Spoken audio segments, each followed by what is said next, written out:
कहानी के इस भाग को देखने से पहले कहानी को पूरा समझने के लिए इसके पहले के भागों को अवश्य देखें, जिसका लिंक मैंने डिस्क्रिप्शन बॉक्स में दे दिया है।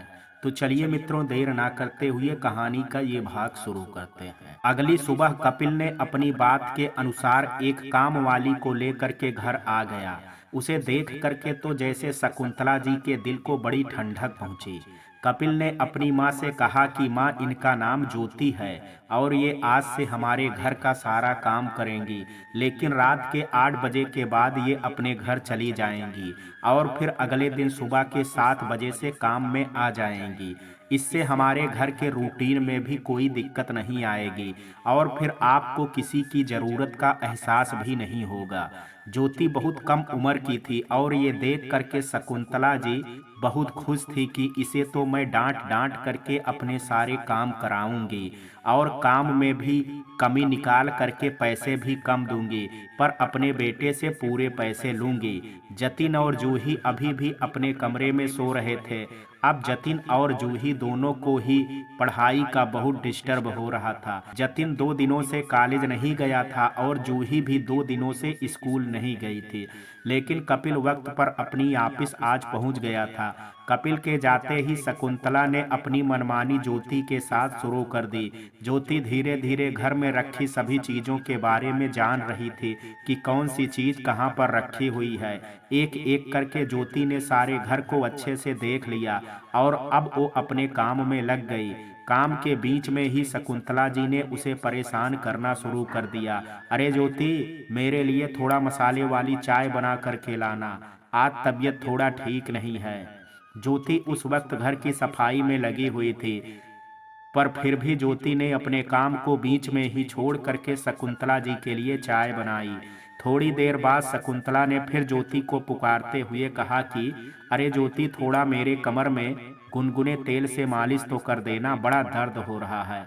अब देख, मैं ठहरी सयानी औरत तो मेरा कमर तक और घर पर तेरे सिवा मेरी कोई मदद कर भी नहीं सकता है, इसलिए इतना कर दे। ज्योति उस वक्त लंच की तैयारी में लगी हुई थी, पर फिर भी उसने अपने काम को अधूरा छोड़ के शकुंतला जी की कमर में मालिश करने लगी। आज फिर जतिन और जूही दोपहर के 1 बजे सो करके उठे और अपने कमरे से सीधा उठ करके बाहर हाल में आकर के बैठ गए।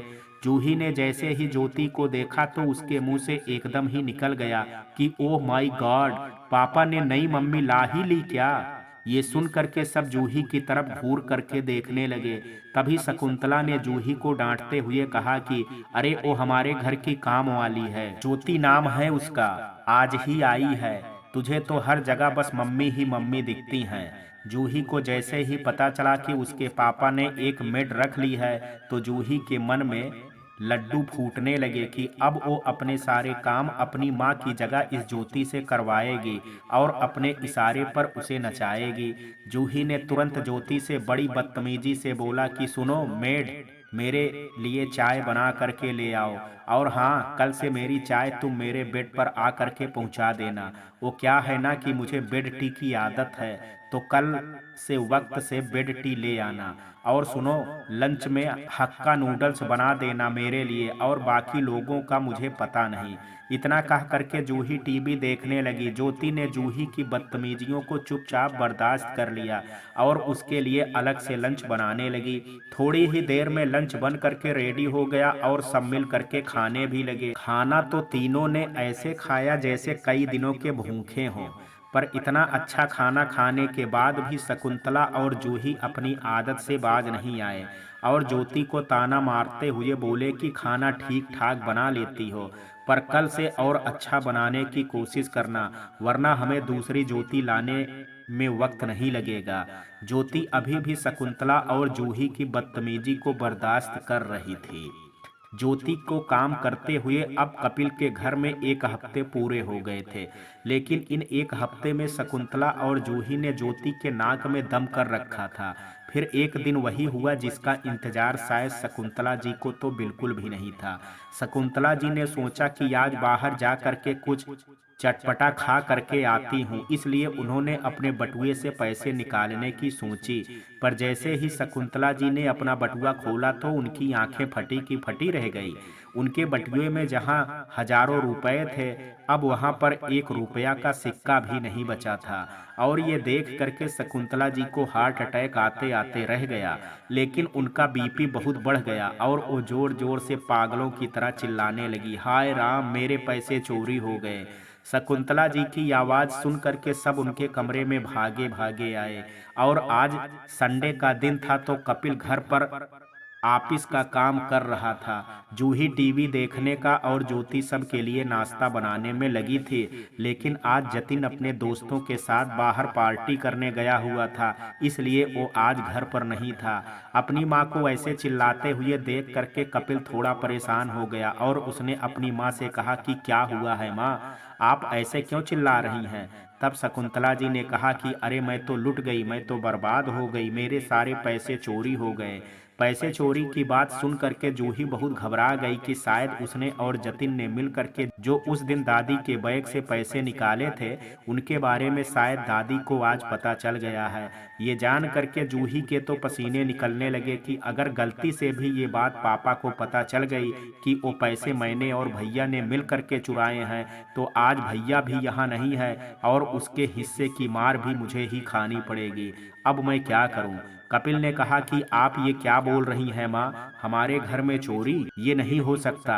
आखिर कभी भी आज के पहले हमारे घर में चोरी हुई है पैसों की, जो आज हो जाएगी। आपने ही अपने पैसे कहीं रखा होगा यहाँ वहाँ, देखिए आप सही से, आपको याद नहीं आ रहा होगा। तब शकुंतला जी ने कहा कि अरे तेरी माँ अभी इतनी भी बूढ़ी नहीं हुई है कि पैसे जैसी चीज को रख करके भूल जाए। और वैसे भी 100-200 की चोरी नहीं हुई है। मेरे पर्स में पूरे 8,000 रुपए थे और अब एक फूटी कौड़ी भी नहीं है इसमें। कपिल ने कहा कि माँ, आपके पास इतने पैसे आए कहाँ से। मैंने तो आपको कभी पैसे नहीं दिए और जहाँ तक मुझे पता है कि आप भी कल्पना की तरह घर पर ही रहती हैं, तो फिर आपके पास इतने पैसे आए कहाँ से। अब शकुंतला जी भी थोड़ा घबरा गई कि वो अपने बेटे को अब अपना ये सच कैसे बताएं कि जिन पैसों को वो अपने बेटे के जेब से चोरी से निकाल करके कल्पना का नाम फंसा देती थी, ये पैसे वहीं से इकट्ठे हुए थे। अब शकुंतला ने सोचा कि अगर ये सच मेरे बेटे को पता चल गया तो कहीं ये अपनी पत्नी के मोह में पागल ना हो जाए और मुझे बुढ़ापे में धक्के मार करके घर से निकाल ना दे। इसलिए कोई तो तरकीब लगानी होगी और इस बात को घुमाना होगा। शकुंतला जी ने रोते हुए कहा कि तू कहना क्या चाहता है कि मैं अपने ही घर में चोरी करती हूँ। अरे मैं तेरी माँ हूँ माँ, और मैं भीख मांग लूंगी, पर चोरी, वो भी अपने घर पर। मैं ऐसा करना तो दूर, मैं ऐसा कभी सोच भी नहीं सकती। और तू अपनी माँ पर इतना घटिया इल्जाम लगा रहा है। माना तेरे पिताजी एक प्राइवेट कंपनी में काम करते थे, पर वो इतना तो कमा करके गए हैं कि मुझे किसी से पैसे लेने की जरूरत ना पड़े। और आज तक मैंने उन्हीं पैसों को संभाल करके रखा था, पर अब पता नहीं इस घर में किसकी नजर लग गई और किसी ने उन पैसों को चोरी कर लिया। अपनी माँ की बात सुन करके अब कपिल को भी बुरा लग रहा था कि उसे अपनी माँ से ऐसा सवाल नहीं करना चाहिए था। इसलिए उसने अपनी माँ से माफी मांगते हुए कहा कि माँ, आई एम वेरी सॉरी। मेरी भावना आपको दुख देने की नहीं थी, वो बस एकदम से आपके पास इतने पैसे सुने तो मेरे मुंह से निकल गया। शकुंतला जी ने सोचा चलो मेरा तीर निशाने में लगा है और तेरी भावना का मुझे पता नहीं, पर हाँ, मेरी भावना जरूर तुझे गुमराह करने की थी, जो अब पूरी भी हो गई है। कपिल ने कहा कि आखिर माँ कौन हो सकता है जो हमारे घर में पैसे की चोरी कर सकता है। हाँ, कल्पना कभी कभी जरूर मेरे पर्स से या फिर कपड़ों से पैसे गायब कर देती थी, पर पूछने पर हमेशा ही यही जवाब देती थी कि वो इन पैसों के बारे में कुछ नहीं जानती थी। पर मुझे यकीन है कि वो पैसे वही चुरा लेती थी, पर अब तो वो भी नहीं है इस घर पर कि हम उस पर शक या इल्जाम लगा सकें। शकुंतला जी ने कहा कि वो कल्पना नहीं हुई तो क्या हुआ, एक नई कल्पना तो पैदा हो गई है हमारे घर में। ये सुन करके तो जूही की हवा टाइट हो गई कि कहीं उसकी दादी को पता तो नहीं चल गया कि वो पैसे मैंने और भैया ने मिलकर के चोरी किए हैं। कपिल ने कहा कि आपका मतलब क्या है माँ। तब शकुंतला जी ने कहा कि मुझे पता है कि मेरे पैसे इस घर में किसने चुराए हैं। ये सुनकर के कपिल बहुत हैरान हो गया और उसने तुरंत अपनी माँ से कहा कि वो कौन है माँ। तब शकुंतला जी ने अपने कदम बढ़ाए और जैसे ही शकुंतला जी के कदम बढ़ रहे थे, जूही के दिल की धड़कन बढ़ती जा रही थी। लेकिन शकुंतला जी ने जा करके सीधे ज्योति को एक थप्पड़ मारते हुए कहा कि ये है वो चोर जिसने मेरे पैसे चोरी किए हैं। बता तूने मेरे पैसे क्यों चोरी किए। ज्योति को थप्पड़ मारते देख करके कपिल बहुत हैरान हो गया, पर जूही की जान में जान आई कि उसकी करनी का फल ज्योति को मिला, उसे नहीं। कपिल ने ये देख करके अपनी माँ को कहा कि माँ, आप ये क्या कर रही हैं। आप बिना सबूत के किसी पर भी ऐसे इल्जाम कैसे लगा सकती हैं। तब शकुंतला जी ने कहा कि अरे मुझे सब पता है, ये नौकरानी होती ही ऐसी हैं। पहले शांत बन करके घर में घुसती हैं और फिर धीरे धीरे पूरे घर की जानकारी ले करके उसी घर में सफाई करते करते अपना हाथ साफ कर देती हैं। ये लड़की सच सच बता कि मेरे पैसे कहाँ हैं, वरना। तभी ज्योति ने कहा कि वरना क्या।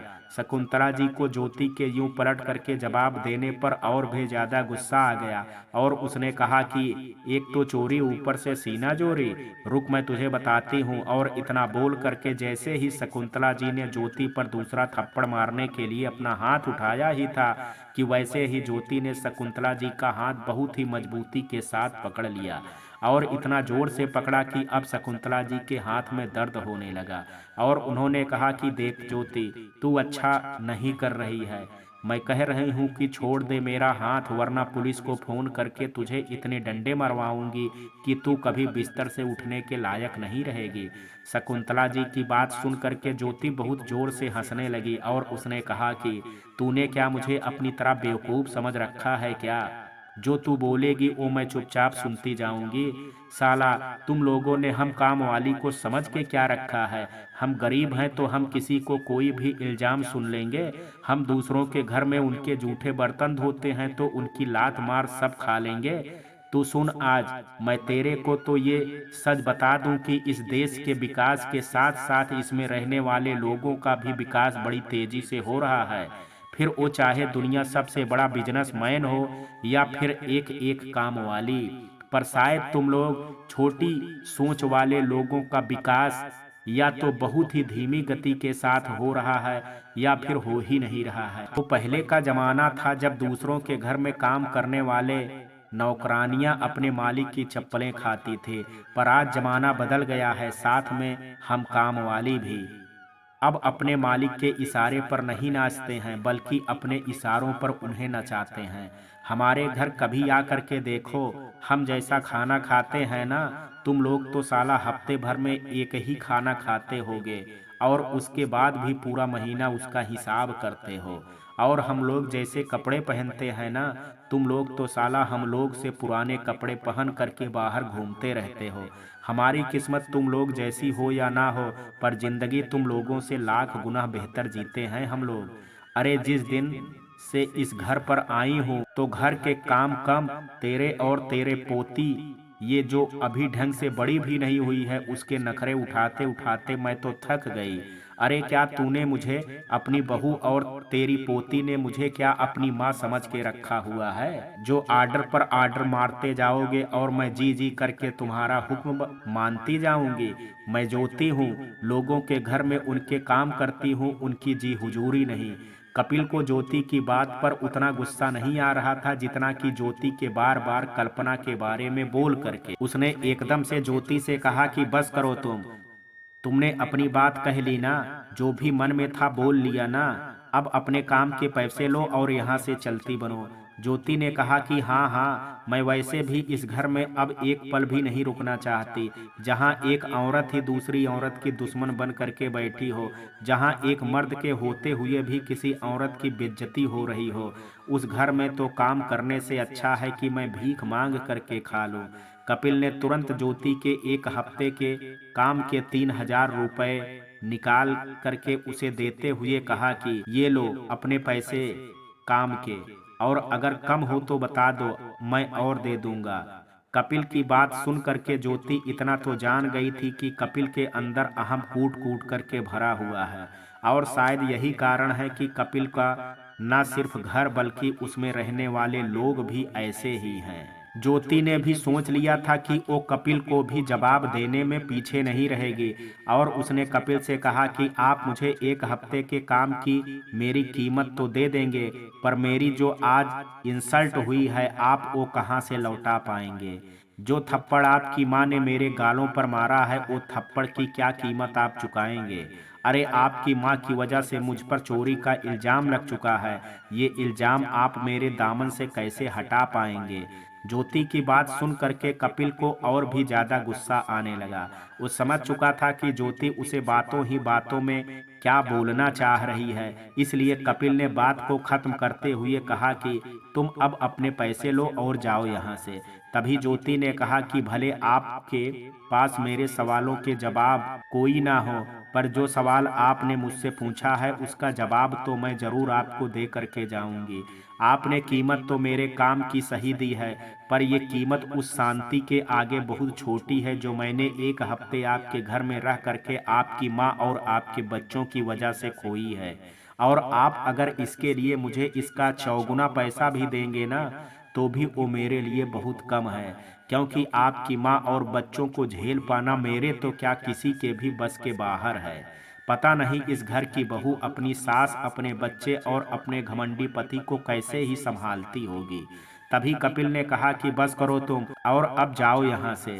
तभी शकुंतला जी ने अकड़ करके ज्योति से कहा कि हम तुमसे लाख गुना अच्छी काम वाली ढूंढ करके लाएंगे जो तेरी तरह चोर नहीं होगी।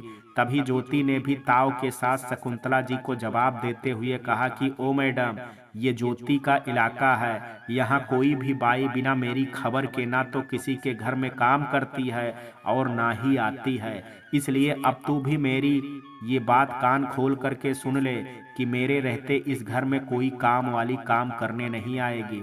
और अगर किसी को भी तूने ज्यादा पैसे का लालच दे करके काम करवाने के लिए मना भी लिया, तो आज तुम लोगों ने जो मेरे साथ किया है ना, उसके पर्चे बंटवा दूंगी मैं। फिर कोई काम करने तो क्या, तुम्हारी डेहरी पर थूकने भी नहीं आएगा। और फिर इतना कह करके ज्योति वहां से चली गई। ज्योति की बात सुन करके कपिल का दिमाग पहले ही बहुत खराब हो चुका था, ऊपर से शकुंतला जी के नाटक। वो कपिल के पास आ करके कहने लगी कि देख, तूने इन 2 कौड़ी की काम वाली की कितनी जुबान चलती है। अरे देखा मुझसे कैसे बात करके गई है और तू चुपचाप खड़ा हो करके सुनता रहा। ये नहीं कि पुलिस को कॉल करके उसे सीधा थाना पहुंचा देते। अरे चोरनी, मेरे पैसे तो ले ही गई है, साथ में ही 2 रुपए की इज्जत भी ना रहने दी। अब कपिल को अपनी माँ पर भी बहुत गुस्सा आ रहा था और उसने अपनी माँ से बहुत ही गुस्से में कहा कि अरे क्या देखूं मैं उसे, और गलती तो आपकी ही है ना। बिना किसी सबूत के आप उस पर इल्जाम ऊपर से उसे 1 थप्पड़ भी मार दिया। अरे अब क्या मेरी यही इज्जत है और काम बचा है कि मैं एक कामवाली के पीछे पुलिस बुलाता फिरूं, वो भी तब जब कोई भी सबूत नहीं है मेरे पास। और आपकी ही वजह से आज एक कामवाली मुझे कितनी बातें सुना करके चली गई। अब तो कोई काम वाली भी नहीं आएगी इस घर में काम करने, और ये जा करके पूरे सोसाइटी में बात फैलाएगी वो अलग। अरे मुझे समझ में नहीं आता है कि आपको हर जगह अपना मुंह और हाथ चलाने की क्या जरूरत है। अरे वो काम वाली है, आपकी गुलाम नहीं है कि जो आप कहेंगी वो सुन लेगी वो। अरे कल्पना थी आपकी गुलाम, जो आपकी बातें और ताने दोनों ही चुपचाप सुनती थी। इतना कह करके कपिल भी अपने कमरे में चला गया और शकुंतला जी तो अभी भी अपने पैसों के बारे में सोच सोच करके परेशान हो रही थी। जूही की जान में थोड़ी ही जान आई थी कि एक बहुत बड़ी समस्या उसके पास आते आते रह गई। वरना आज अगर पापा ने पुलिस को बुला लिया होता तो दादी के कहने से तो सारा सच सबके सामने आ जाता, और फिर ना तो मेरी खैर रहती और ना ही जतिन भैया की। शाम होते होते जतिन भी घर वापस लौट करके आ चुका था। आज जूही अपने बड़े भाई जतिन का बड़ी बेसब्री से इंतजार कर रही थी। अपने भाई को घर आते देख करके जूही जतिन को अपने साथ ले करके अपने कमरे में चली गई। जूही को ऐसे बर्ताव करते देख करके जतिन भी बहुत परेशान हो गया कि आखिर बात क्या है। जूही ने तुरंत जतिन को आज जो कुछ भी हुआ उसके बारे में एक एक बात बता दी और कहा कि भैया आज तो हम भगवान की कृपा से बहुत बचे हैं, वरना आज तो ये दादी घर पर पुलिस और हमें जेल में डाल करके ही सांस लेती। अब चलो भैया, चल करके दादी के पैसे हम वापस रख देते हैं, जिससे अब ये बात बिगड़े ना। जतिन ने कहा कि बात तो अब बहुत ही ज्यादा बिगड़ चुकी है और हम अब कुछ नहीं कर सकते हैं, और अगर अब हम दादी के बैग में पैसे रखने जाएंगे तो दादी को ये समझते देर नहीं लगेगी कि ये पैसे ज्योति ने नहीं बल्कि हम दोनों ने चोरी किए हैं, और फिर आगे क्या होगा ये बात तू भी जानती है। तभी जूही ने गुस्से से कहा कि तो फिर आपने पैसे वापस रखे क्यों नहीं थे दादी के बैग में? अब उस दिन पापा ने हमें पैसे लौटा दिए थे, तब आपने पैसे क्यों नहीं रखे? जतिन ने कहा कि यार भूल गया मैं, और फिर खर्च हो गए वो पैसे मुझसे। जूही ने कहा कि आपने वो पैसे खर्च कर दिए, और आज दादी ने कहा कि उनके बैग के सारे पैसे चोरी हो गए हैं, जबकि मुझे बहुत अच्छे से याद है कि उस दिन हम दोनों ने दादी के बैग से सिर्फ 2,000 ही निकाले थे, तो फिर बाकी के पैसे कहाँ चले गए? जूही की बात सुन करके जतिन एकदम चुप हो गया। जूही को अब जतिन पर शक होने लगा और उसने तुरंत जतिन से पूछा कि सच सच बताओ भैया की बात क्या है, वरना मैं अभी जा करके पापा को सारा सच बता दूंगी। मैं तो फंसूंगी ही, पर आपको भी साथ में फंसा दूंगी, और ये मत समझना कि सजा हम दोनों को एक जैसे मिलेगी, क्योंकि आप मुझसे बड़े हैं और इसका सारा इल्जाम और सजा आपके ही ऊपर आ जाएगी। जूही की बात सुन करके जतिन ने कहा कि हाँ, दादी के बैग के बचे हुए पैसे भी मैंने ही निकाल लिए। ये सुन करके जूही के होश उड़ गए और उसने कहा कि पर क्यों? जतिन ने कहा कि तो क्या करता मैं, मेरे सारे दोस्त मिल करके एक ग्रैंड पार्टी करने वाले थे और मुझसे भी सब पैसे मांग रहे थे।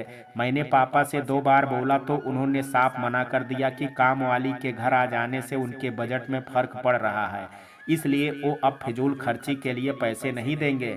इसलिए मुझे कुछ समझ नहीं आया और मैंने वो पैसे दादी के बैग से निकाल लिए। जूही ने कहा कि तो अब क्या होगा, कहाँ से दादी के पैसे अब हम देंगे? तब जतिन ने कहा कि अब वो जब दादी को उनके चोरी हुए पैसे के बारे में पता ही चल गया है और इल्जाम भी कामवाली पर लग ही गया है, तो फिर अब पैसे लौटाने की ही क्या जरूरत है।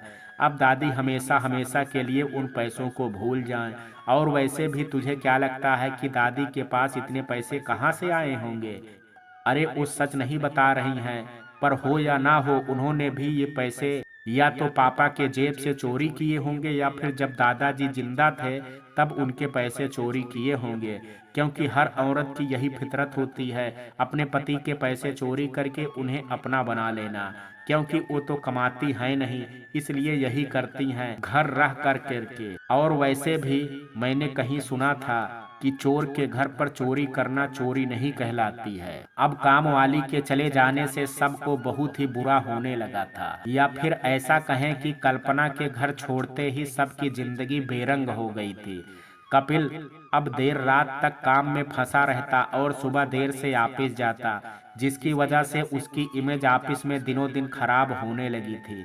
घर पर शकुंतला जी काम ना करने के बस बहाने ढूंढती रहती, कभी मंदिर जाने के बहाने तो कभी अपनी बीमारी का नाटक करके। बच्चे की भी जिंदगी में बहुत उथल पुथल हो गई थी। कपिल अपने बच्चों की पढ़ाई पर कभी भी ध्यान नहीं देता था। वो तो कल्पना थी जो सुबह स्कूल से लेकर के शाम के ट्यूशन तक के बच्चों के पीछे पीछे लगी रहती थी। पर जब से कल्पना गई है तब से जूही ने स्कूल जाना बहुत कम कर दिया है, और जतिन तो बस दिन भर फोन चलाता है और दोस्तों के साथ घूमता फिरता है। पढ़ाई पर ध्यान न देने की वजह से जूही और जतिन के मार्क्स बहुत ही डाउन हो गए, जिसकी वजह से स्कूल में भी उन्हें आए दिन अपने टीचर्स से बहुत कुछ सुनना पड़ता था।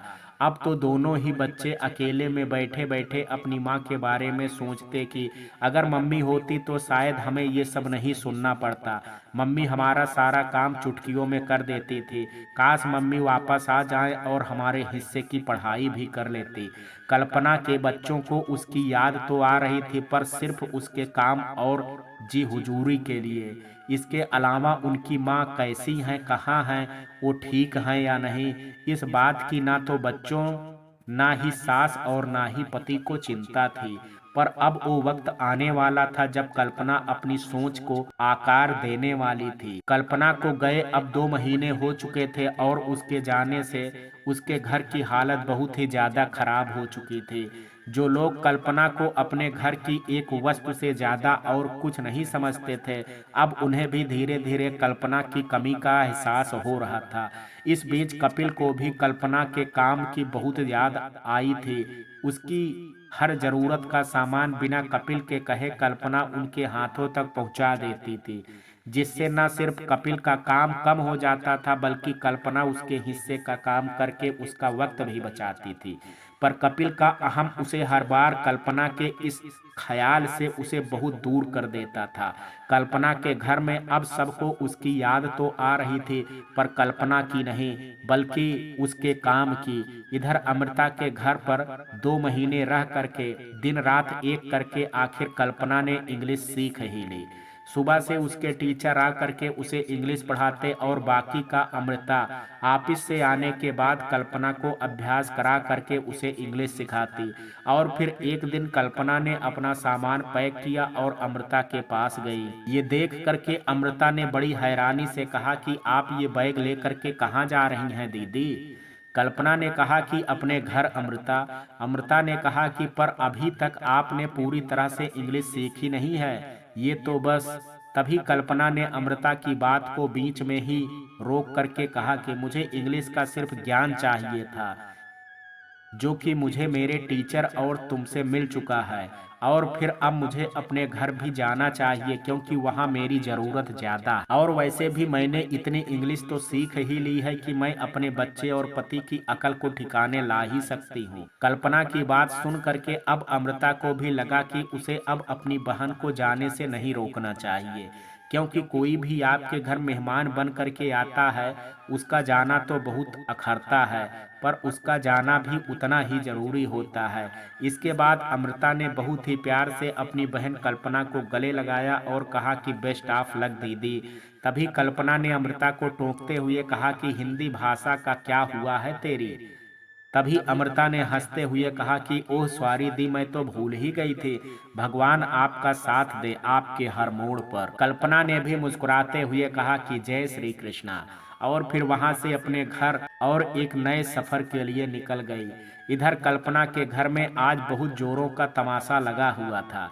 कपिल को एक जरूरी मीटिंग के लिए जाना था और उसने अपनी सबसे जरूरी फाइल कहीं रख दी थी और अब उसे याद नहीं आ रहा था। और इसी चिंता में आज कपिल ने सबकी क्लास लगा दी थी।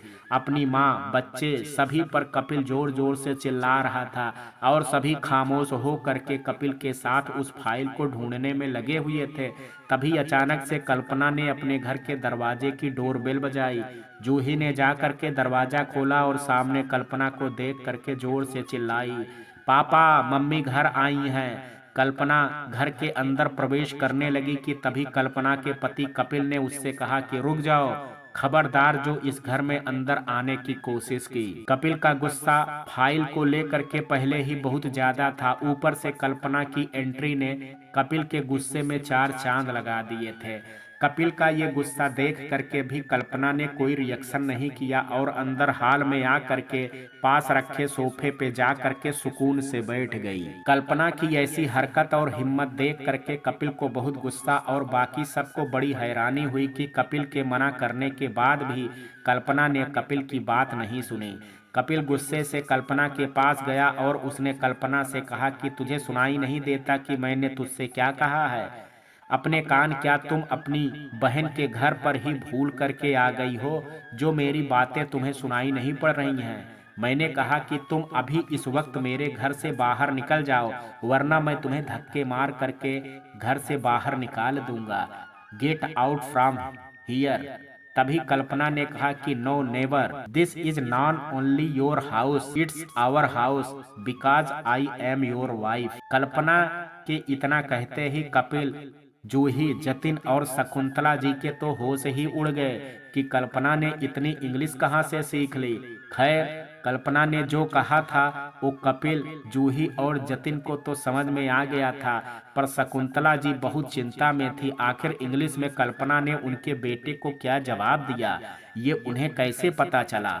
कपिल ने कहा कि ओह, तो तुम इतने दिनों से अपनी बहन के यहाँ रह करके इंग्लिश सीख रहे थे, मतलब अब कौवा भी हंस बनने की कोशिश में है। इतना कह करके कपिल जोर जोर से हंसने लगा।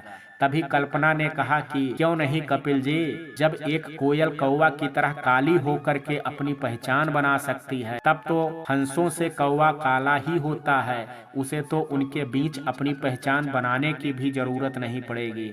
हर पंछी, हर मनुष्य की अपनी अपनी पहचान होती है। वो अलग बात है कि कोई इसकी पहचान गुणों से करता है तो कोई भाषा से।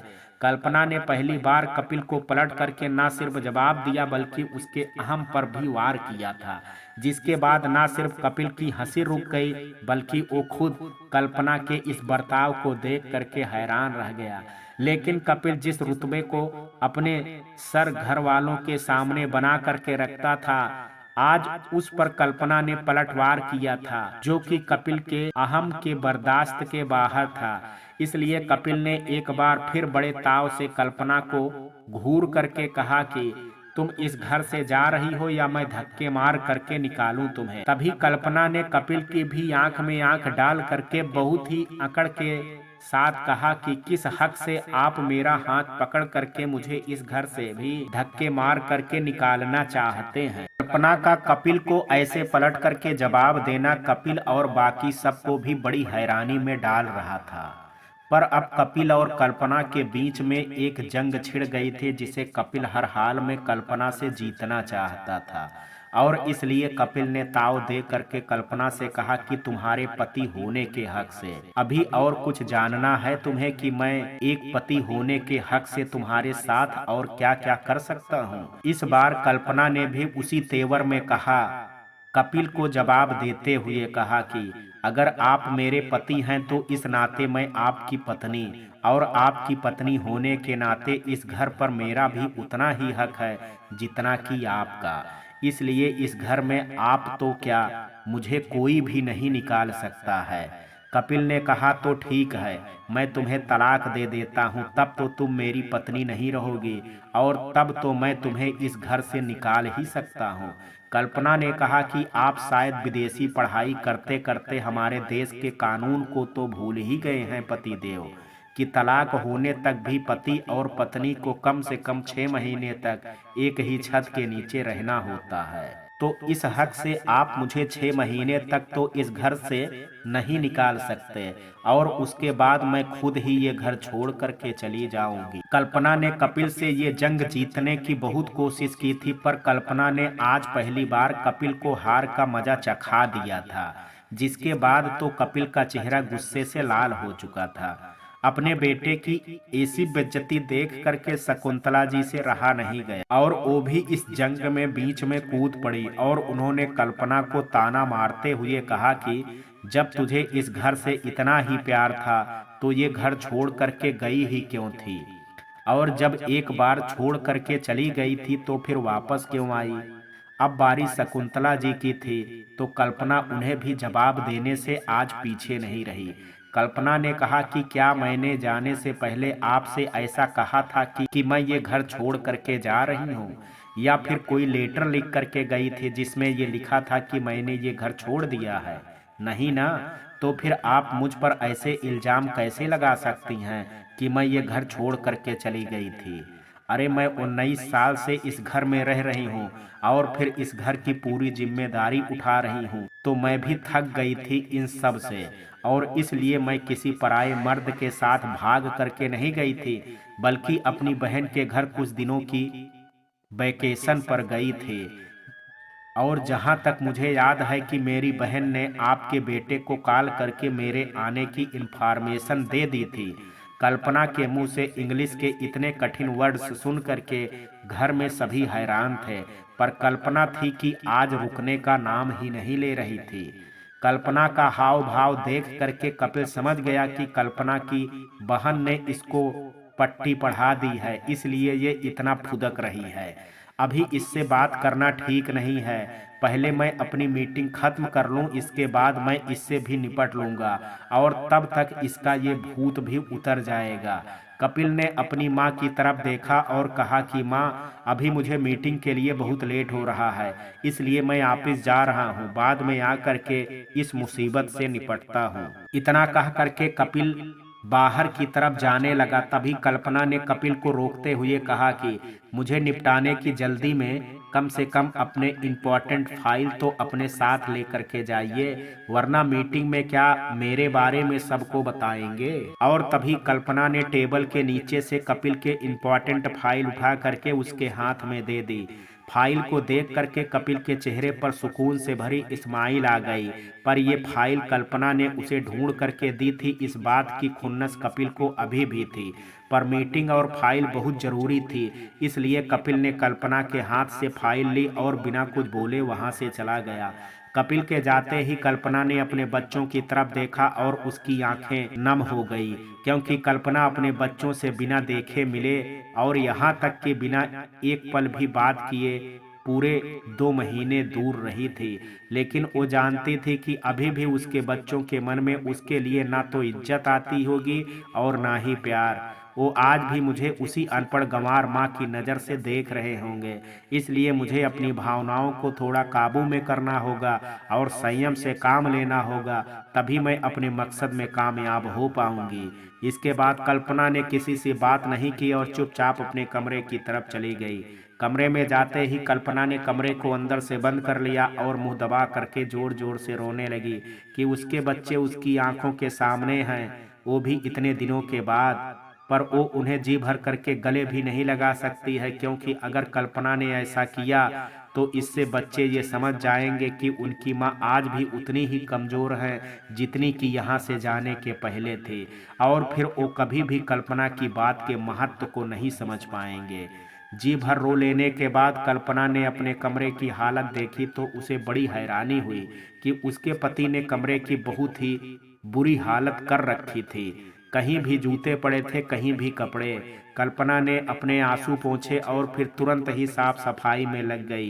1 घंटे की मेहनत के बाद आखिर कल्पना ने अपने कमरे की सफाई कर ली थी और अभी अचानक से कल्पना के कमरे में उसकी सास की आवाज आई कि ओ महारानी, अब अपने कमरे से आराम कर ली हो तो फिर नीचे आकर के मेरी भी सेवा पानी कर दे थोड़ी। कल्पना अपना काम खत्म करके उसी तेवर में नीचे आई जिस तेवर के साथ वो घर में आई थी, जिससे लोगों को उसमें आया हुआ बदलाव महसूस हो सके। शकुंतला जी ने कहा कि अरे ओ महारानी, चल जा कर के खाना बना दे, सुबह से कुछ खाया नहीं है, बड़ी भूख लग रही है मुझे, और चल जल्दी खाना बना करके मेरे पैरों में गुनगुने तेल से मालिश कर दे, बड़े दर्द हो रहे हैं तुझे देख करके। कल्पना ने ठान लिया था कि वो सबसे पहले तो अपनी सास की ही अकल ठिकाने लगाएगी। कल्पना अपनी सास की बात सुन करके सीधा किचन की तरफ गई और जा करके अंदर से सब्जी और आटा का एक बर्तन में ले करके आ गई। ये देख करके उसकी सास ने कहा कि आज तू ये क्या मुझे कच्चा खाना ही खिलाएगी? अपनी बहन के घर जा करके क्या तू खाना बनाना भी भूल गई? तब कल्पना ने हंसते हुए कहा कि नहीं अम्मा, मुझे तो सब बहुत अच्छे से याद है, पर शायद मेरे 19 साल से किचन में खाना बनाने की वजह से आप खाना बनाना पूरी तरह से भूल चुकी हैं। इसलिए आज से और अभी से आप भी मेरे साथ खाना बनाने में मेरी मदद करेंगी।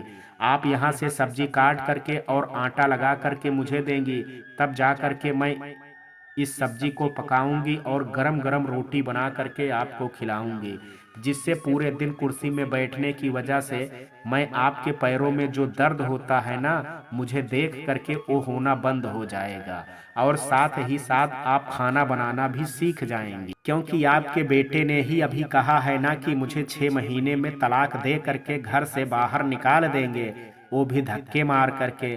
तो फिर मेरे चले जाने के बाद किसी को तो इस घर में खाना बनाना ही पड़ेगा, और फिर आपके सिवा इस घर में चूल्हा कौन जलाएगा? तो आपको अभी से इसकी आदत डाल लेनी चाहिए अम्मा जी। अपनी अनपढ़ बहू को ऐसे जवाब देते हुए सुन करके शकुंतला जी के तो होश ही उड़ गए, और उन्होंने तुरंत बहुत गुस्से से कल्पना से कहा कि अब तू अपनी सास से काम करवाएगी? अपनी बहन के घर में रह करके क्या तूने अब अपने से बड़ों की इज्जत करना भी छोड़ दिया है? या फिर अपनी बहन की तरह तू भी संस्कारों का अंतिम संस्कार करके चली आई है? अरे मैं तेरी सास हूँ सास, और मैं तेरे रहते हुए घर के काम करूँ तो फिर क्या तू आराम करेगी? चल जा करके चुपचाप खाना बना, जैसे अभी तक बनाती आई है। अपनी ये दादागिरी मुझ पर तो मत ही चलाना। और वैसे भी तू अगर ये सोच रही है कि कपिल को तूने जो आज इतना सब कुछ कहा है उसके बाद वो शांत बैठ जाएगा, तो ये तेरी गलत फहमी है। उसे तो ऑफिस के लिए देर हो रही थी, तो वो अभी चला गया, और लौट करके जब आएगा तब तेरी खैर नहीं। कल्पना चुपचाप अपनी सास की बातों को सुनती रही, और फिर थोड़ी देर बाद कहा कि आपको हो गया अम्मा, या अभी भी कुछ बाकी है? क्योंकि लंच का टाइम हो रहा है और आप अभी भी वही घिसी पिटी बातें कर रही हैं। तो अगर आप इन बातों के साथ थोड़ा हाथ भी चला लेंगी तो मुझे लंच बनाने में जल्दी हो जाएगी। कल्पना के इस बर्ताव को देख करके शकुंतला जी से अब बर्दाश्त नहीं हुआ, और उन्होंने कल्पना के हाथ से सब्जी और आटा की थाली ले करके नीचे पटक दी, और कहा कि ले कर दी मैंने तेरी मदद, अब कर तुझे जो भी करना है, और आज तो रुक। आज तेरा ये तेवर मैंने अपने बेटे से ना उतरवा दिया तो मैं तुझ जैसे अनपढ़ बहू की सास नहीं। कल्पना को अपनी सास की ये हरकत देख करके गुस्सा तो बहुत आया, पर उसने अपने गुस्से को बड़ी खामोशी से पी लिया, क्योंकि वो अपनी सास के साथ कोई जंग नहीं लड़ना चाहते थे, बल्कि वो अपनी सास को सही रास्ते पर लाना चाहते थे। इसलिए उसने बड़ी शांति से कहा कि आपने जो ये मेरी मदद की है ना, उसके लिए आपका बहुत बहुत धन्यवाद। लेकिन अब घर में चूल्हा तभी जलेगा मेरे हाथों से जब आप यही सब्जी और आटा लगा करके मुझे देंगी, नहीं तो मैं चली अपने कमरे में आराम करने। कल्पना का ये जवाब सुन करके अब शकुंतला जी को भी थोड़ा झटका लगा कि आज पहली बार कल्पना ने उनकी बात को काटा है और अपनी मनमानी की है। पर शकुंतला जी ये भी बहुत अच्छे से जानती थी कि कल्पना की सबसे बड़ी कमजोरी उसके बच्चे हैं। उस सब को और यहाँ तक कि खुद को भी भूखा रख सकती है, पर वो अपने बच्चों को कभी भी भूखा नहीं रहने देगी। इसलिए वो खाना तो जरूर बनाएगी, और बची इसकी अकड़ तो आज शाम को ऑफिस से लौट करके मेरा बेटा ये कसर भी पूरी कर देगा। शकुंतला जी ने घूर करके कल्पना को देखा और वहां से अपने रूम की तरफ चली गई। कल्पना को ये देख करके बड़ा दुख हो रहा था कि आज उसने पहली बार अपनी सास के साथ ऐसा बर्ताव किया है, पर वो जानती थी कि अगर वो दिल कठोर करके इस घर पर नहीं रहेगी तो वो जो चाहती है वो कभी भी पूरा नहीं होगा। इसके साथ अन्न का ऐसा अपमान करना कल्पना से देखा नहीं जा रहा था, पर वो अपनी सास की ये हरकत अपने पति को दिखाना चाहती थी कि उनकी माँ उनकी दिन रात की मेहनत की कमाई का कैसा मान रखती हैं। क्योंकि आज से पहले कल्पना की सास ने हमेशा ही अपने बेटे और बहू के बीच दूरी बनाने की ही कोशिश की थी, और इसके लिए वो हमेशा ही कुछ ना कुछ ऐसा करते थे जिससे कपिल और कल्पना के बीच के फासले कम नहीं हो पाते थे, और इसका भरपूर फायदा शकुंतला जी उठाती थी। अब शकुंतला जी भले चाहे जैसी रही हो, पर कहीं ना कहीं वो सही भी थी कि कल्पना कभी भी अपने होते हुए अपने बच्चों को भूखा नहीं रख सकती थी। और घड़ी का वक्त देख करके अब कल्पना को चिंता होने लगी थी कि अब अपने बच्चों के लिए खाना कैसे बनाए, क्योंकि अगर उसने अपने बच्चों के लिए खाना बना दिया तो घर में सभी को समझते देर नहीं लगेगी कि कल्पना आज भी वही है जैसी कल थी। इसलिए अब वो बहुत परेशान हो गई थी कि आखिर वो अब पर करे तो करे क्या। थोड़ी देर में दोपहर के लंच का टाइम हो गया, और कल्पना के घर में वापस लौट आने की वजह से जूही और जतिन ने सोचा कि अब तो उनके सारे काम वक्त पर हो जाएंगे, और यही सोच करके वो दोनों ही अपने कमरे से भाग करके नीचे खाना खाने के लिए आए। और जब उन्होंने बिखरी हुई सब्जी और आटा देखा तो वो समझ गए कि उन्हें आज भी खाना नहीं मिलने वाला। तभी जतिन ने जूही से कहा कि चल जूही, जल्दी से रेडी हो जा, हम पास वाले कैफे में चल करके अच्छा सा लंच करेंगे। पर्दे के पीछे खड़ी कल्पना ने ये बात सुनी और वो जा करके जतिन को रोकते हुए बोली कि तुम लोग कहाँ जा रहे हो। तभी जतिन ने बड़े ताव से कहा कि अब इस घर में जब किसी को हमारी कोई चिंता ही नहीं है तो फिर हम दोनों को ही ना अपने बारे में सोचना पड़ेगा। और अब हम दोनों को बहुत भूख लगी है और इसलिए हम दोनों लंच करने बाहर जा रहे हैं। चाहे तो आप भी आ सकती हैं, पर अफसोस आप तो फास्ट फूड खाती नहीं हैं। अरे नहीं, आपसे तो फास्ट फूड खाते बनता ही नहीं है और ना ही आपको पता है कि फास्ट फूड होता क्या है। इसलिए ये हम खा लेते हैं और आप घर पर दाल चावल खा लीजिएगा। जतिन की बात सुन करके जूही तो जोर से हंसने लगी, पर कल्पना को बहुत ही गुस्सा आया, लेकिन उसने शांत रह करके जतिन को जवाब दिया। कल्पना ने कहा, ओके, तो फिर आज मैं तुम लोगों के साथ चल करके फास्ट फूड देख ही लेती हूँ। क्या पता तुम लोगों को देख करके मुझे भी खाते बनने लगे। तभी जतिन ने कहा कि नहीं, हम अपनी इंसल्ट कराने के लिए आपको अपने साथ ले करके नहीं जाएंगे। तभी कल्पना ने कहा कि सोच लो, अगर तुम लोग मुझे अपने साथ ले करके गए तो तुम लोग भी खाओगे, उसका बिल पेमेंट मैं करूंगी, और अगर मुझसे फास्ट फूड खाते नहीं बना तो मैं हर रोज तुम दोनों को बाहर खाना खाने के पैसे भी दूंगी। अब कल्पना ने तो ये बात अपने बच्चों को सहमति पाने के लिए बोल दी थी, जबकि उसके पास इतने पैसे ही नहीं थे। लेकिन जतिन और जूही ने सोचा कि वैसे भी अब उनके पापा उन्हें पैसे देने में आनाकानी करते हैं और ऊपर से कौन सी हमारी मम्मी को बाहर का नॉलेज है, वो पक्का ही अपना गंवारापन दिखा देंगी और हमें तो खाने के लिए पैसे मिल जाएंगे। अपने भाई की इस बात पर जूही ने भी सहमति जताई और दोनों ने कल्पना को साथ में चलने के लिए कह दिया। बस कल्पना तो अब यही चाहती थी कि उसे बच्चों के साथ एक मौका मिल जाए और वो अब एक एक करके सबको सही रास्ते पर ले आए। कल्पना के साथ उसके दोनों बच्चे जतिन और जूही पास के ही एक कैफे में पहुंच चुके थे।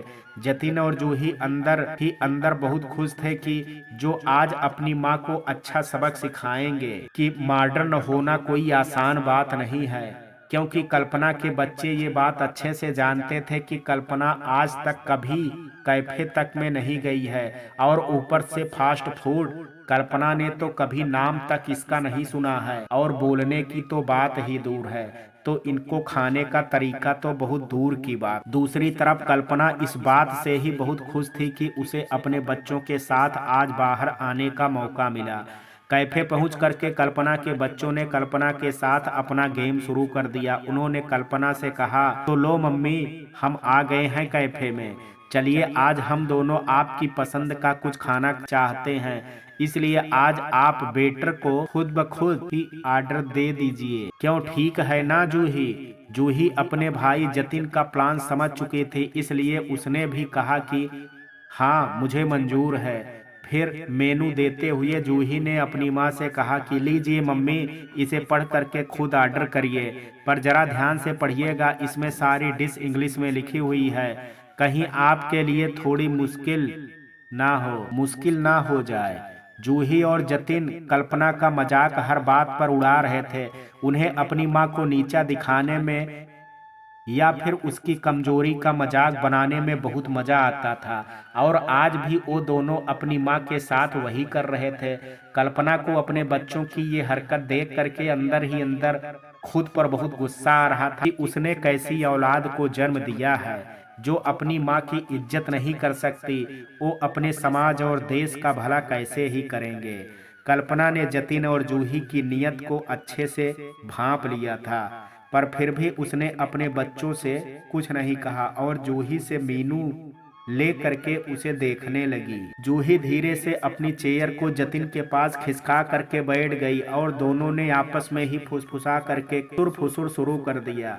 जूही ने अपने भाई जतिन से कहा कि देखा भैया, मम्मी ने कितने ताव से ये मेनू मुझसे लिया था अब मज़ा तो तब आएगा जब ये उसमें लिखी हुई डिश का नाम बोलेंगी, और पिज्ज़ा को पिज़्ज़ा, नूडल्स को नूडल, सैंडविच को सैंडविच, और भी पता नहीं क्या क्या ना बोलें अपनी भाषा में।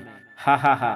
तभी जतिन ने कहा कि वहाँ तक तो बहुत दूर की बात है, असली मज़ा तो अभी आने वाला है जब ये वेटर को वेटर ना बोल करके भैया ओ भैया जरा इधर आना करेंगे तब। दोनों भाई बहन आपस में बात करके हंसने लगते हैं।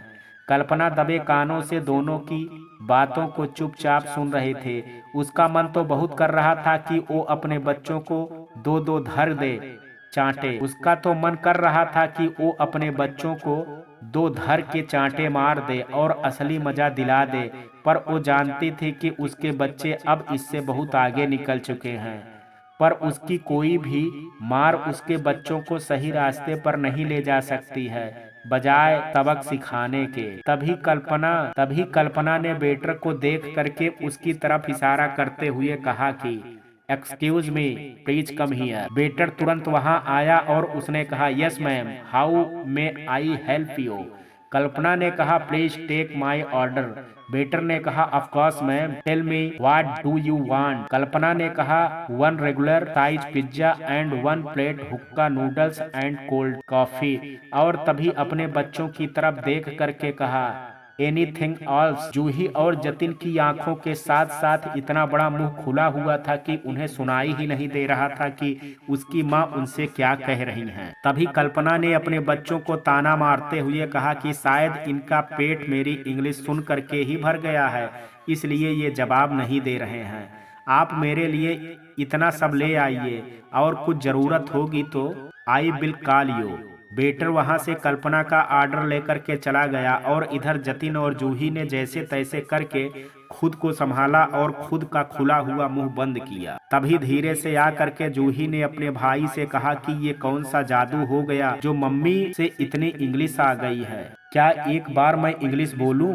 मेरी तो बोलती ही बंद हो गई। तभी जतिन ने कहा कि पहले तो मुझे भी यकीन नहीं हो रहा था और मुझे मम्मी की चाल समझ में आ गई। जूही ने कहा चाल? कौन सी चाल?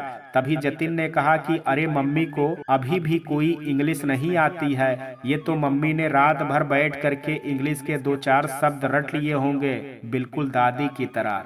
तभी जूही ने कहा कि अब ये दादी कहाँ से बीच में आ गई मम्मी के बीच में। तभी जतिन ने कहा कि अरे दादी की ही तो ये करामात है।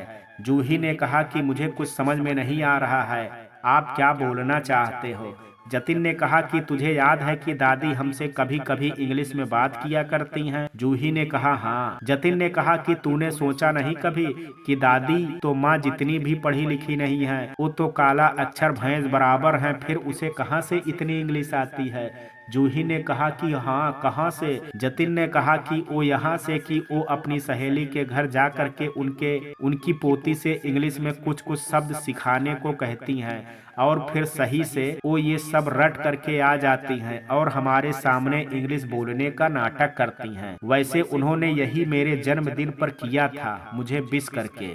जूही ने कहा कि पर दादी ऐसा करती हैं, ये बात आपको कैसे पता? जतिन ने कहा कि दादी अपने आप को बहुत ही स्मार्ट समझती हैं और वो भूल जाती हैं कि आजकल की जनरेशन उनका अपडेट वर्जन है और वो आउटेड है। अपनी सहेली की जिस पोती से वो ये सब सीखती हैं वो मेरी फेसबुक फ्रेंड है और उसी ने मुझे एक दिन बताया मेरे बर्थडे पर मुझे विश करके। मैंने उससे पूछा कि तुम्हें मेरा बर्थडे कैसे पता चला? तो उसने कहा कि कल ही मेरी दादी उसके घर गई थी और बर्थडे विश करने के मॉडर्न तरीके पूछ रही थी और फिर वहीं बैठ करके उसको रट भी लिया। ठीक वैसे ही मम्मी ने भी यही तरकीब लगाई होगी और हमारे सामने पटर पटर इंग्लिश बोल रही हैं। जूही ने कहा तो अब भैया हम मम्मी को हराएंगे कैसे? जतिन ने कहा कि वो खुद ही हार जाएंगी, इसके लिए हमें कुछ भी करने की जरूरत नहीं है। जूही ने बड़े आश्चर्य से कहा कि वो कैसे भैया? जतिन ने कहा कि रात भर रट्टा मार करके इंग्लिश के 4 शब्द तो सीख लिए हैं मम्मी ने, पर असली मजा तो अब आएगा जब ये हक्का नूडल्स को चख भी नहीं पाएंगी, क्योंकि उसे खाने का तरीका इन्हें आना तो दूर पता भी नहीं होगा। और एक बार फिर जतिन और जूही ने अपनी माँ का मजाक उड़ाना शुरू कर दिया। थोड़ी देर में ऑर्डर टेबल पर आ करके लग चुका था। जतिन और जूही अब वेट कर रहे थे कि अब कल्पना हुक्का नूडल्स को खाने के लिए अपना पहला कदम उठाएं और वो दोनों जीत जाएं, क्योंकि उन्हें पूरा यकीन था कि उनकी माँ से हक्का नूडल्स खाने नहीं बनेगा। जतिन और जूही दोनों ही पूरे प्रयास में थे कि वो अपनी माँ को हर हाल में खुद से नीचा दिखा सकें, लेकिन इस बार कल्पना ने भी अपनी कमर कस ली थी कि वो किसी भी हाल में अपने आत्मसम्मान को अब नीचे नहीं गिरने देगी। इसलिए वो हर मुमकिन कोशिश में थी कि वो अपने बच्चों को आज सही रास्ता दिखाने की शुरुआत कर ही दे। टेबल पर ऑर्डर लगाने के बाद जतिन ने बड़े ही ताव में कहा कि मम्मी पहले आप चख करके बताइए कि ये सब कैसा है, उसके बाद ही मैं और जूही खा लेंगे। कल्पना समझ गई कि उसके बच्चे उसके साथ ऐसा क्यों कर रहे हैं, इसलिए कल्पना ने नूडल्स को खाना शुरू कर दिया। उसके बाद पिज्जा को एक बाइट और फिर कोल्ड ड्रिंक्स के साथ एक चुस्की मारी और अगले ही पल बोला, इट्स सो डिलीशियस, और फिर अपनी रफ्तार बढ़ा करके वो खाने में लग गई। कल्पना ने अपने बच्चों को ऐसे दिखाने की कोशिश की कि वो उनकी बातों को बिल्कुल भी नहीं सुन रही है, पर वो चुपचाप दोनों की ही बातों को बड़े ध्यान से सुन रही थी। अपनी माँ को ऐसे खाते देख करके और खुद को अपनी माँ से हारा हुआ देख करके जतिन को अब बहुत गुस्सा आने लगा और वो अपनी चेयर से खड़ा हो गया और उसने बहुत ही गुस्से से जूही से कहा कि चल जूही यहाँ से, मुझे अब यहाँ एक सेकंड भी नहीं रुकना है। तभी कल्पना ने कहा, क्यों? मुझे खाते देख करके क्या तुम दोनों ये फास्ट फूड खाना भूल गए हो? एनीवे वेटर, कल्पना ने वेटर को आवाज लगाई। वेटर आकर के कल्पना के पास खड़ा हो गया। कल्पना अपने उसी नए अंदाज में उठी और उसने अपने पर्स से 50 का नोट निकाल करके वेटर को देते हुए कहा कि आपके यहाँ का फास्ट फूड बहुत ही अच्छा है और आपकी सर्विस भी, इसलिए मैं आपको ये टिप दे रही हूँ। बाकी का जो बिल है वो आप इन दोनों से ले लीजिएगा। इतना कह करके कल्पना वहाँ से बाहर की तरफ चली गई। फिर पेमेंट की बात सुन करके जतिन और जूही दोनों ही घबरा गए और वो भाग करके कल्पना के पास गए और उन्होंने उससे कहा कि ये क्या मजाक है, आप अपनी बात से पलट नहीं सकती हैं। आपने कहा था कि आप आज का बिल पेमेंट करेंगी, तो फिर आप ऐसे बिना पेमेंट बिल किए कैसे जा सकती हैं? तब कल्पना ने कहा कि क्यों नहीं जा सकती हूँ मैं यहाँ से, कौन रोकेगा मुझे? तुम दोनों ये मत भूलो कि तुम दोनों अपनी माँ से बात कर रहे हो, और बात रही बिल पेमेंट की तो शायद तुम्हारी मेमोरी कमजोर हो गई है घर में रह करके, मेरी नहीं।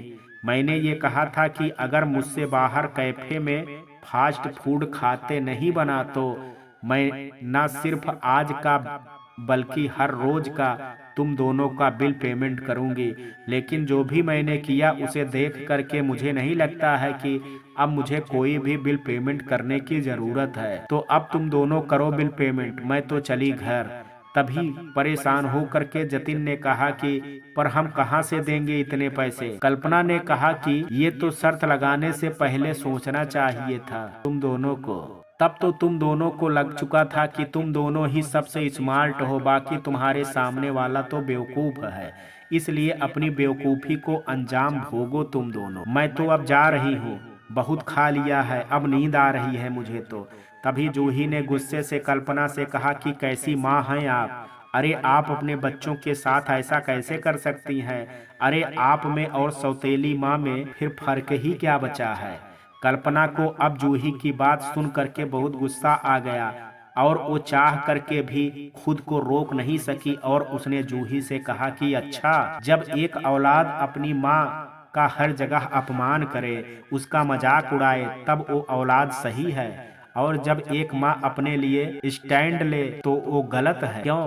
क्योंकि वो एक माँ है, वो माँ है इसलिए वो अपने बच्चों की लात मार सब सहे, और बच्चे बस अपनी माँ को अपमान पर अपमान करते जाएं। क्या बच्चों का यही फर्ज है वो अपनी माँ की कमजोरी पर हंसने की जगह उसकी ताकत बने।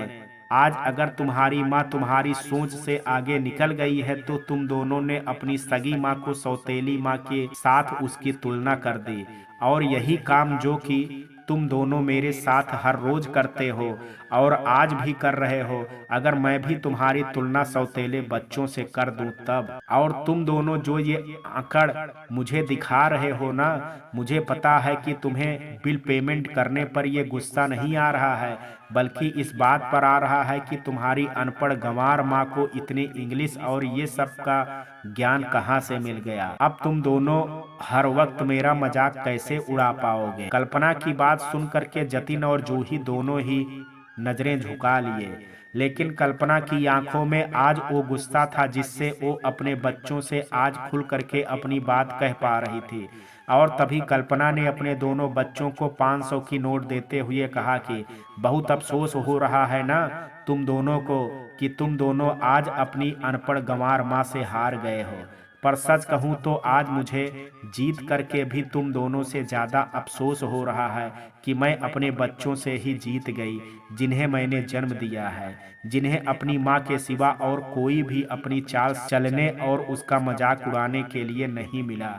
क्योंकि एक माँ हमेशा अपने बच्चे को जीतता हुआ देखना चाहती है, भले ही फिर ये लड़ाई खुद उससे ही क्यों ना हो। इतना कहते कहते कल्पना की आंखों से आंसू और उसका गला भरने लगा। वो अपने बच्चों के सामने कहीं कमजोर ना पड़ जाए, इसलिए वो वहां से इतना कह करके घर की तरफ चली गई। कल्पना के घर पहुंचते ही शकुंतला जी का अपना ही नाटक चालू हो गया। वो खिड़की में खड़े होकर के बहुत देर से कल्पना के घर वापस आने का इंतजार कर रही थी, और दूर से ही जैसे उन्हें कल्पना घर आते हुए दिखी तो उन्होंने अपना नाटक शुरू कर दिया। हाय राम, अब इस बुढ़ापे में ना जाने क्या क्या दिन देखने पड़ेंगे। अरे सावित्री की तूने क्या हिम्मत दी है भगवान, दो दो बहुएं हैं जो दिन रात बस अपनी सास को अपनी पलकों पर बिठा करके रखती हैं, और अब एक हमारे घर की अनपढ़ गंवार बहू है जिसे अपनी सास को अब आंखें देखने से भी फुर्सत जिसे अपनी सास को अब आंख दिखाने से भी फुर्सत नहीं है। अरे पाप लगेगा पाप मुझ बुढ़िया पर इतने जुल्म ढा करके। भगवान के घर में देर है अंधेर नहीं।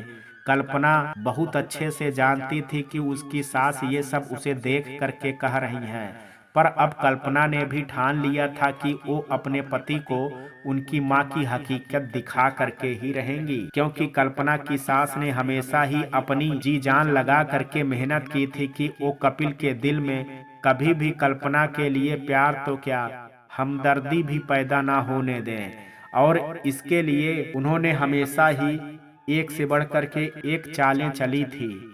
और आज इसलिए कल्पना एक एक करके उनके हर झूठ से पर्दा उठाना चाहती। शाम का वक्त हो रहा था और कपिल के घर लौट के आने का भी। अभी तक हाल में सब्जी और आटा वैसे ही पड़ा हुआ था और घर में खाने के नाम पर एक दाना भी नहीं बना था। अब कल्पना तो व्रत रहती थी और कभी कभी काम बहुत हो जाने की वजह से उसे देर से खाना मिलता था, तो कभी कभी अपनी सास की चालाकियों की वजह से बेचारों की भूखा रहना पड़ता था, इसलिए उसे तो भूख बर्दाश्त करने की आदत थी। पर शकुंतला जी को तो दिन दूना और रात चौगुना खाने की आदत थी, इसलिए उनका भूख के कारण बहुत ही बुरा हाल हो रहा था। मित्रों, कहानी के इस भाग में आज इतना ही। शेष कहानी कल देखेंगे।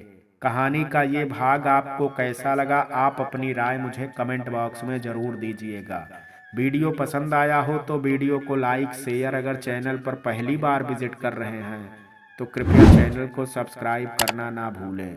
कल मिलते हैं कहानी के शेष भाग के साथ, तब तक के लिए जय हिंद जय भारत।